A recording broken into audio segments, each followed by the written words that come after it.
warahmatullahi wabarakatuh. Alhamdulillahirabbil alamin. Wabihi nasta'in ala umurid dunya waddin. Wassalatu wassalamu ala asyrofil anbiya'i wal mursalin sayyidina wa maulana Muhammadin sallallahu alaihi wasallam, amma ba'du. Alhamdulillah, puji syukur kita haturkan kepada Allah Subhanahu wa taala yang senantiasa memberikan kita kenikmatan berupa nikmat iman, Islam, dan takwa kepada Allah Subhanahu wa taala. Alhamdulillah juga pada kesempatan pagi hari ini kita masih diberi kesempatan oleh Allah Subhanahu wa taala untuk bertolabul ilmi, untuk beribadah dan melakukan hal-hal lain sebagainya. Sholawat beserta salam marilah kita curahkan kepada Nabi Muhammad SAW dengan harapan kita semua mendapat syafaatnya kelak di yaumil qiyamah. Amin Allahumma. Baiklah, selamat pagi anak-anak Umi semua. Pada kesempatan pagi hari ini, alhamdulillah kita masih bisa bertemu lagi ya, walaupun via online.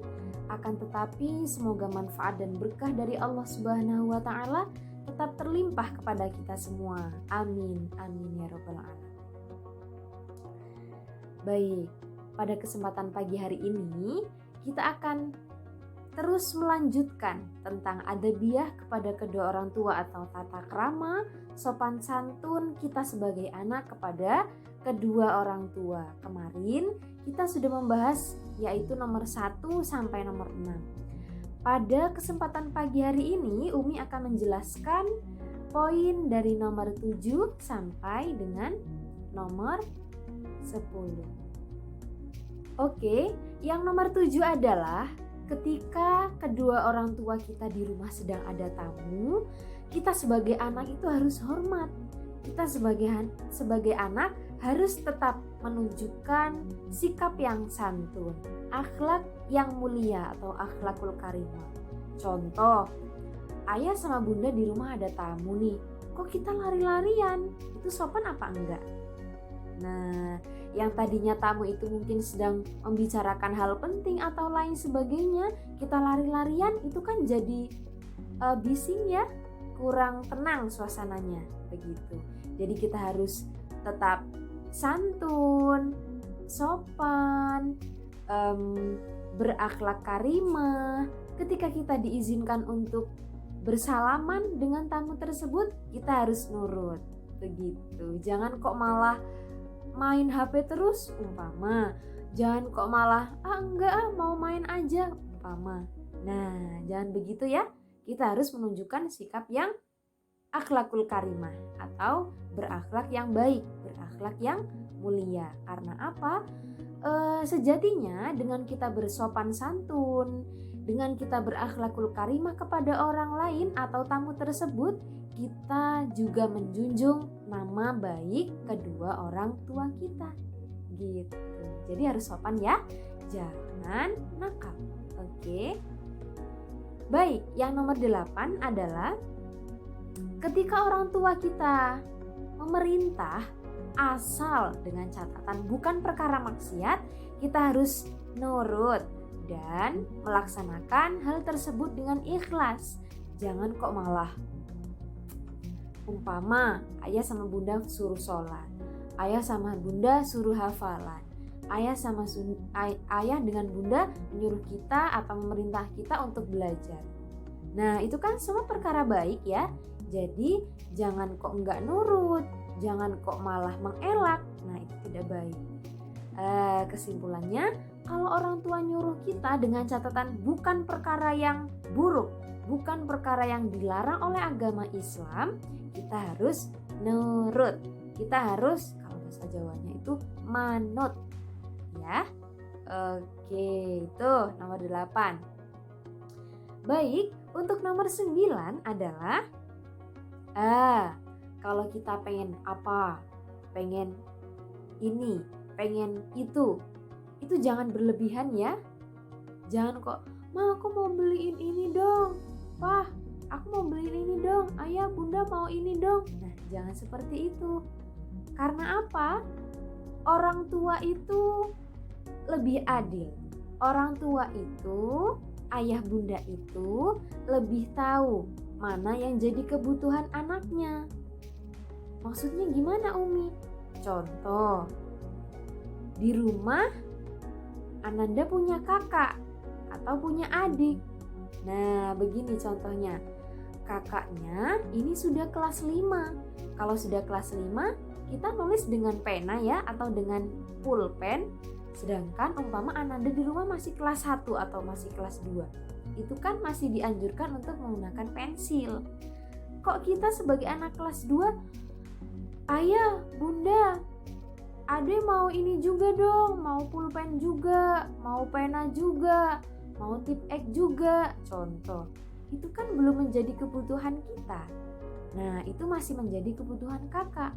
Wajar kalau ayah dengan bunda di rumah sudah membelikan kakak pulpen, tip X, dan lain sebagainya yang itu memang menjadi kebutuhan kelas 5. Kalau Ananda di rumah masih kelas 2, yang sabar dulu karena masih dianjurkan menggunakan pensil, penghapus, dan lain sebagainya. Ya, itu contoh kecil saja. Oke, yang nomor 9. Oh, maaf, yang nomor 9 sudah ya barusan ya. Yang nomor 10, dalam keadaan apapun, ketika ini tidak darurat banget, kita dilarang memerintah kedua orang tua. Umi, tapi kadang ada nih sesuatu yang kita itu nggak bisa. Contoh, ngambil barang yang terlalu tinggi karena adek itu masih pendek. Di rumah itu masih kecil badannya, belum sampai kalau minta ambilin ini, itu. Oke deh, boleh. Akan tetapi harus dengan kata tolong. Harus diawali atau dalam satu kalimat itu harus ada kata tolong. Contoh, ayah tolong ambilin buku dong itu di atas, Ade belum sampai, Ade masih kecil. Begitu. Umpama, bunda, Ade pengen nasi goreng, tolong bikinin dong biar Ade tambah semangat sekolahnya. Contoh, begitu ya. Jadi kalau Ananda semua di rumah memang sudah harusnya minta tolong sama ayah atau bunda, harus disertai dengan kata tolong. Oke, atau please. Jangan lupa ya. Nah, itu tadi 4 adabiah atau tata krama yang harus kita terapkan di rumah kepada kedua orang tua. Maksud Umi bukan di rumah saja ya, dimanapun. Adabiah, tata krama, sopan santun kita sebagai anak kepada kedua orang tua yang harus kita laksanakan.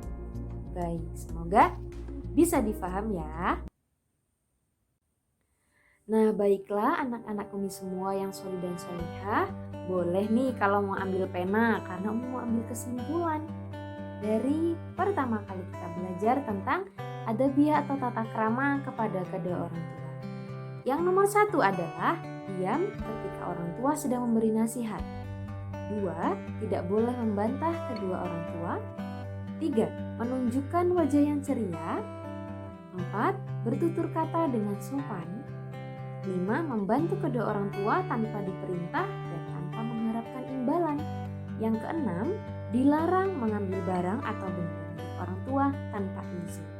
Nomor 7, ketika orang tua ada tamu, hendaknya kita berakhlakul karimah. 8, nurut kalau kita disuruh sama kedua orang tua, asalkan bukan perkara yang maksiat. 9, jangan minta terlalu banyak pada orang tua. Ya, nomor 10, dilarang memerintah orang tua ketika itu bukan hal yang sangat urgent atau sangat dibutuhkan. Ya, itu pun harus dengan kata tolong. Oke. Baiklah, sekian dulu yang bisa Umi sampaikan, semoga bermanfaat. Umi akhiri, wassalamualaikum warahmatullahi wabarakatuh.